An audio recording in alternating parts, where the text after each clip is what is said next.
don't sit there up to your like knees and calves and like, oh, I'm so cold, I'm so cold, I'm so cold. Go all the way to your neck, so either in a deep squat position or in a kneeling position, so you can fit comfortably to your neck. The reason why it's halfway because your body, weighs something as well. And go all the way to your neck. It's going to take half a minute to a minute. You're going to be like, oh my god, it's cold, oh my god, it's cold, and then you're going to be like, oh whoa, this isn't so bad. And during the 10, 15 minutes that we're here, I want you to move around a bit. Okay. Just so you're like not, staying too static so your muscles don't like, tighten up too much. But get to the most you could because from my experience of ice bathing, if you get like around here and then you try to get to here, your body's like, oh, I can't handle that. Okay, so go in, full dunk. beast mode, all the way. Don't panic. All right. Deep breaths. Okay. You can put on your favorite like music that calms you down. The ones you do your post with. Deep breaths and just like I'm gonna let you have half a minute before I even start introducing myself because you're gonna be like, oh, I can't feel my brain. Hi guys, I'm Sean from Sean Fit for Life, and I am a strength and conditioning coach and a personal trainer. And today I have the privilege of having on the show the one and only. Hi guys, I'm Simone Gatone. I'm also a personal trainer. You guys can go and follow me, Live, Laugh, Live, Repeat on Instagram, and I'm here to motivate women generally, but also males, to just have that positive body image and just live their best lives. Sweet, really, really happy you made it here. We've been discussing this collaboration for quite a while. We're going to have some future collaborations coming up. Today we are going to speak about something that's been on my mind for quite a while: mental health. In an ideal world, and I'm sure this is something you can relate, your trainer will give you a workout plan, your nutritionist or your health coach will give you a nutrition plan, and that's it. 6 months later, you are strong, you are lean, and you are wherever you want to be. But especially in today's crazy world, it doesn't really work that way. Sometimes you're not as motivated to work out, sometimes you are dealing with some sort of eating disorder, and sometimes you're dealing with a complicated relationship with food. So it's not just eat your chicken breast and broccoli, and everything will be perfect. And as trainers who deal with this, people have to understand that. And as trainers who work with people every day, we have to understand how to address that. We have to realize, how you doing, brother? I'm great, actually. We have to realize that we're dealing with functioning human beings who have needs, who have desires outside of the workout. And I was going to ask you, Simone, as a coach and a trainer who works with women a lot, how do you feel that the best way to target that is? So I feel like, can I start with talking just a little bit more about what you said? That we have this problem nowadays where, there's all these like detoxes and, 20-day challenge and just all these different things like where, women. Gimmicks. Gimmicks. Yeah. And women think, that like the ideal amount of calories they should be eating is 1,200 calories. That's what a toddler is supposed to be eating. Like when you're 3. So a grown woman, especially somebody and males, or if you're an athlete, like all these things come into play. And like you were saying, motivationally, like there are days you don't feel like training. There are times in your life post having a baby, like your body's just not there. It's not healthy for you to get right back into it, doing the same things. Like you just have to learn. I feel like the most important thing to learn is how to live in your body, create the best body you can for whatever the time in your life it is. Like our lives fluctuate, our bodies fluctuate. Like we should be okay with that. We should learn how to accept that. And so what I try to do with my clients is teach them that it's okay to be going through these phases and it's okay to have these changes and it's okay not to have a six-pack. Like if you want to have a happy life, most likely that involves yummy food, social events, and people find themselves restricting all the time. I know for me, and they're not living life. They're not living life. They're not enjoying. Like, will I ever have a hard six-pack unless I make that my goal? No, because I love food. I love enjoying. And like a life of restriction isn't ever going to get you that. And unless your goal is to be on stage and to be a bikini model, like live your life, enjoy, have a little bit of extra belly fat, like go live life. No one's going to judge you based on your belly fat. God's definitely not going to judge you based on that. I want to reflect on the six-pack a second. Unfortunately, this day and age where like, Instagram models and fitness models are showing up everywhere, and every woman and man, by the way, try to compare themselves to each other. No, I was trying to like adjust my, She's having way too much fun here. So men and women are always trying to compare themselves to whatever they see on social media or in ads, and that is not realistic. Living your life, in very, very lean 4% body fat for men, or like, 8-12% body fat for women, or whatever it may be, actually more like 15-70%, is not realistic. And having a six-pack the rest of your life is not sustainable, and it's not a realistic goal. And the only people should be that lean are competing in it. If you're competing in physique, which none of us do, and 99% of your training clients, if you're a coach out there, unless you're specifically trained bodybuilders, are not going to want that goal. it's unrealistic. So the first thing that when someone walks into the gym, doesn't matter whether they're old, young, man, woman, black, white, rabbit, dog, I teach them to love themselves. And I explain to them it's not about the end So goal. important. It's not about like, okay, I'm now lean, now strong, I'm now. It's actually about the journey. Hey, you killed your workout today. You beat your 1 rep max in the squat. Hey, you had a great time. Hey, you had fun. Hey, you're performing better in your sport. That's what you work on, the short-term, immediate goals. And every trainer out there should be working more on self-loving. I've done many habit practice with a lot of my clients who have those issues. I say, hey, every morning go to the mirror and say, hey, I love you. I love you, camera. Just look at yourself and say, I admire, I respect how far you've come. 100%. And yeah, it's okay. We're not perfect, and that's okay. And the fact that you admit to yourself you're not perfect gives you room for growth. Because if we are, then we 100%. wouldn't want to get any 100%. better. I think like the biggest issue in our industry is that we romanticize what a fit person is. You know, you see, like you said, on Instagram, on social media, like you see all these people that look a certain way and you're like, oh yeah, that's what I want to be. But those people are star. Apparently it's not cold enough. I feel all those people on all those people that we're idolizing, that we're looking at, you don't know what they're going through. You don't know what eating disorders they've had. You don't know what they're going through. And to achieve what? To achieve something that is not sustainable, can't last long term. All these girls that go on stage that do long term bodybuilding and all these different things, they lose their regular menstrual cycle. Right. They're not healthy. At some point, I know a lot of people that have had thyroid conditions. I want to reflect. When Simone here says not healthy, that's because the term health is not what you think. Health is not super lean or super strong or eat. It actually is a functioning human being who's able to live at their fullest. 100%. So when someone's saying not healthy, someone who's at 4% body fat and starving themselves, that's not a healthy individual. 100%. No. Like, definitely backing up again what Sean just said. Like, our idea of health is so not in alignment with what a healthy body is. Like, if you went to a doctor with that amount of like low body fat percentage, yeah, maybe on a number scale and on whatever, that is the idea of health. But at the end of the day, your body slowly starts to shut down. Like, that's not, your body needs fat.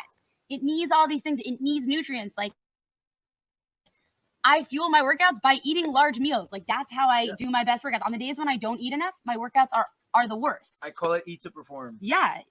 Eat to do it. And like, that's just one of those things. Like, I really promote, especially for women. Like I said, a lot of females come around with this idea, like 1,200 calories. Like, somehow, I don't know when in media this became like the number for females, but yeah, exactly. Face palm. Like, what the heck, guys? Like, really, top 100 calories. Why are we telling these grown women that's what they should be doing? Of course you're hungry. Of course you're irritated. Of course, you don't feel good. Like, start fueling tea. You'll even see that like people who are overweight, or who are just, again, overweight.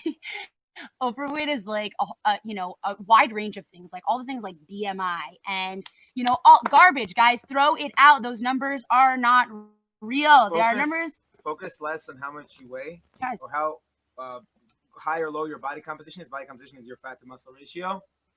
Body composition is your fat to muscle ratio. Focus more on performance. Focus more on, hey, did I kill this workout?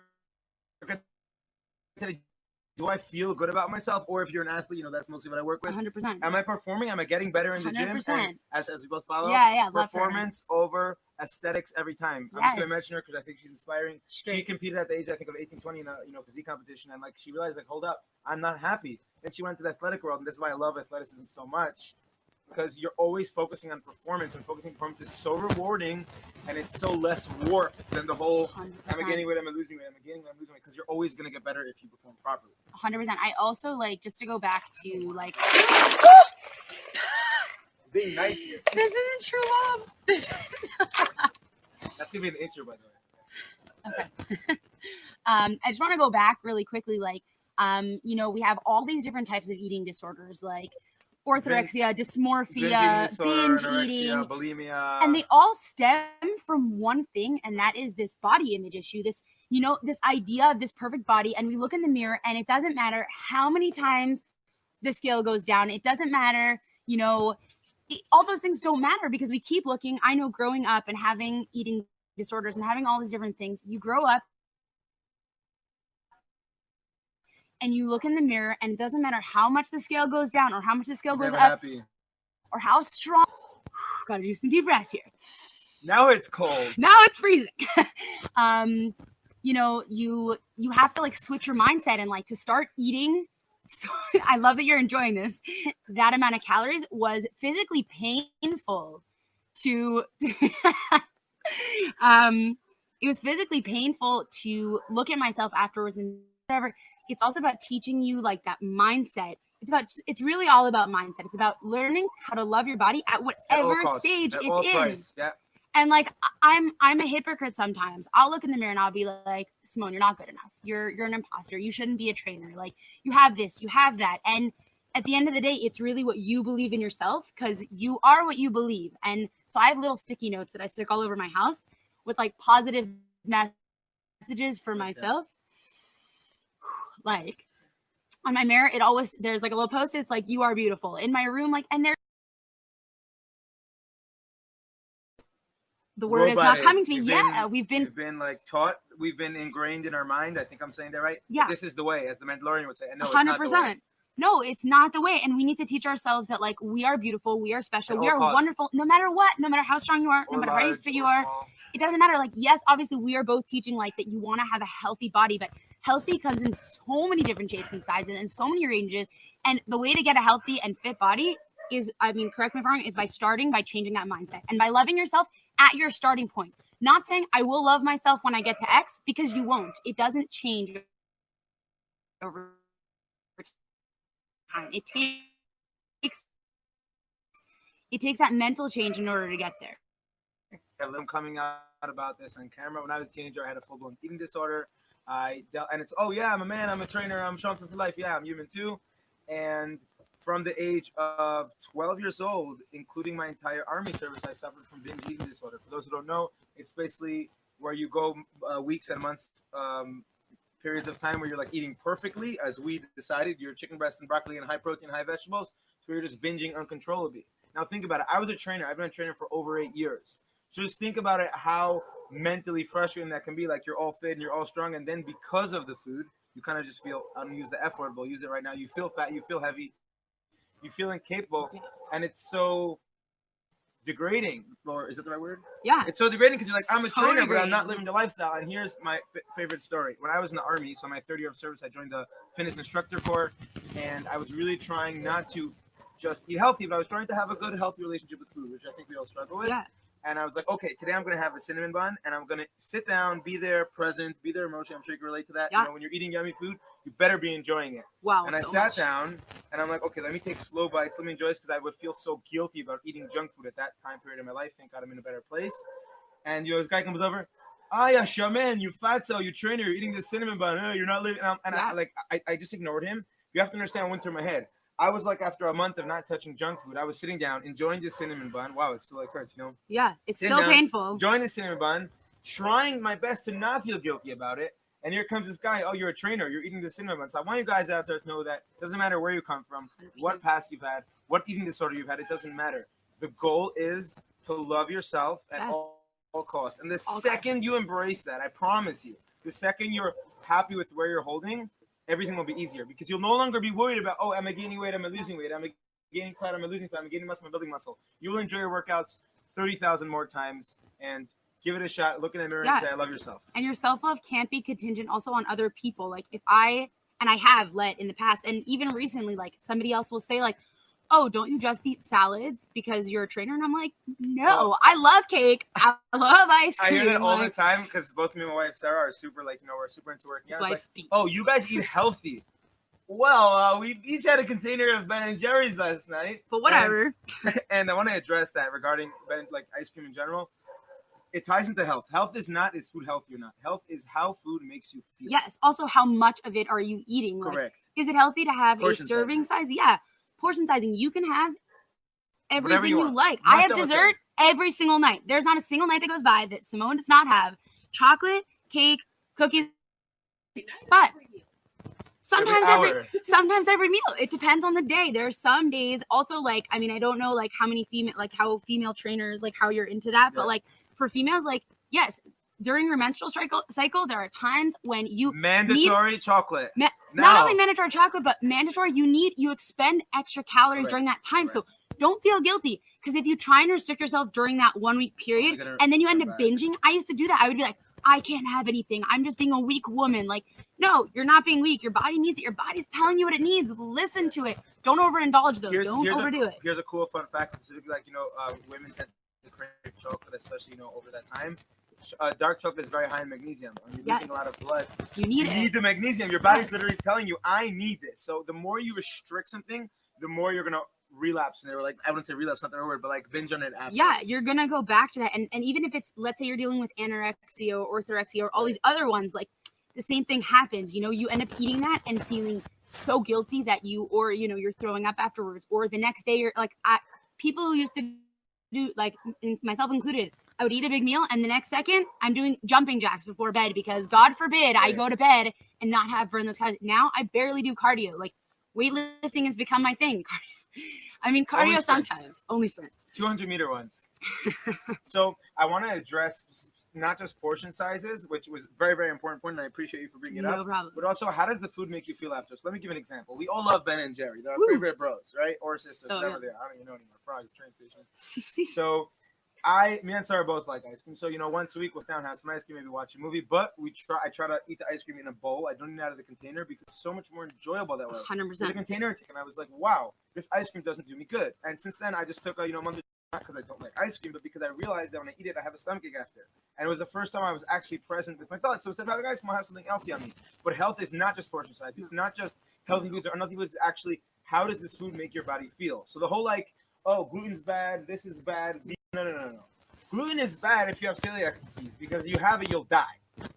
Someone who's healthy and is a normal person, if they want to have gluten, go ahead, and it's not going to turn you into a bloated sweet potato. Yeah. You're just going to be a human being. I feel like also really important to emphasize is that, like, health and being healthy is also about forgiveness, which comes along with the mindset thing. But like, if you eat ice cream or if you eat a large meal or if you whatever, and you did binge or you did overindulge, like, it's okay. The next time, it's okay. You're only human. Forgive yourself. Say tomorrow, not even tomorrow, because I always realize that when I say tomorrow, I don't start tomorrow. Same thing with diets and stuff. Like, you're like, oh, I'm going to start tomorrow, or I'm going to start on Monday. Don't start tomorrow. Start right then. Because if you start now, you can't come up with the millions of excuses that your brain can make. Like, you just start today and just get cracking, guys. Healthy lifestyle. Also understand that it doesn't matter. It happens to be that it's not how weight gain works. Like, if you eat something unhealthy, if it doesn't matter. Whatever you enjoy today, there's a concept in the 12 steps, if you're familiar. Yeah. It's called the Rak Layom in Hebrew, just for today. It means happened, and I'm gonna move on tomorrow, and it's a new day. Binge ate last night, doesn't matter if whatever. I don't feel. It's 2021. The last year was I wouldn't say the worst year because it was dope. I had a great time. It's a great year. Forgive yourself at all costs, no matter what. No matter Move what. on to the next day, no matter what. Yes. If you eat a big meal. That's what you're saying. When you eat a big meal, go to sleep, enjoy the meal, say, wow, damn, that pizza was bomb diggity, moved on in life. Whenever my clients eat out at a buffet, I don't ask them, was it healthy or how you feel? I say, was it tasty? Was it delicious? I'm so happy it was delicious. Yes. Did you sit down and enjoy it? Good. Moving on. I was speaking about before about you're not always motivated to work out. Yes. So what I do, it's called a readiness test. And our dear videographer works on our program in Train Heroic, and she fills out a survey every day before she works out. Yes. And it rates your sleep level. It rates your readiness level. It rates your emotional state. How am I feeling today? Did I break up with my boyfriend, my girlfriend yesterday? Because it's called optimal loading. You're not always going to be able to max out in the gym or the park or wherever you work out. No. It depends. So you are. So understand when you go to the gym, don't always say I have to, beast mode max out. Sometimes it's just light mobility days. Sometimes it's just going to be relax and chill and, work a little bit less today and forgive yourself. Like, I'm a very structured person. If I miss my I feel like you really if I miss my structured workout, no, I broke my rib and knee and ankle in football. That's it. I'm a fatso. I don't use the word. I can't work out. No, and I understood. No, today do some mobility. Today work 20 kilo squats instead of 100, and yes, the gods will forgive you. Also, motivation is about creating that habit, about saying okay, fine, I do this every day or I do this 5 times a week. Yes, forgiving yourself if you're not able to, or if you're injured, and if you're injured, please rest. I'm the worst at this, like you said. I'm so hard on myself afterwards, but you need to take that rest. You need to just be able to, take that deep breath, say, my body's not able to do this today. Or like you said, lower the weights, do mobility, do yoga, do some stretching. Do what makes you feel good. Start for 10 minutes. If you still don't feel good afterwards, stop. You did the 10 minutes. You did something for your body. Go on a walk, like you guys last week's podcast. Go on a walk. Get that outside, get your like daily need up, and just go on a walk, do some stretching, do something good for your body, and just be okay with the fact that you weren't at your best, because you can't always be your best. You can't always be motivated. You need to create that habit. Get out there and just do it, guys. Just do it. Now, here's the good news. Simone is going to step out of the bath, and I want Thank to the Holy say Simone Lord. has been in the bath for 27 minutes. Okay, Now, good for me. Simone has never exposed herself to cold before, at least at this level. I'm from San Diego. So I love the sun. Going from 0 to 27 minutes is the biggest progression curve we've had. Now, why? David, who was in here for 70 minutes, which is amazing, and he still has the world record, at least in this ice bath, he's done it. So once again, it gives us a valuable life lesson. It's not about, did I run the marathon? It's No. did I go from the couch and run my first K? So Simone just ran her first marathon because she's been for 27 Also, don't minutes. compare yourself to others. And don't I did compare yourself 27 to me. minutes. I'm a beast, I guys. don't compare yourself to me, who's been doing this every day for the past 6 months, and now I get to go and yay! Woo! You get to, I gave you a towel.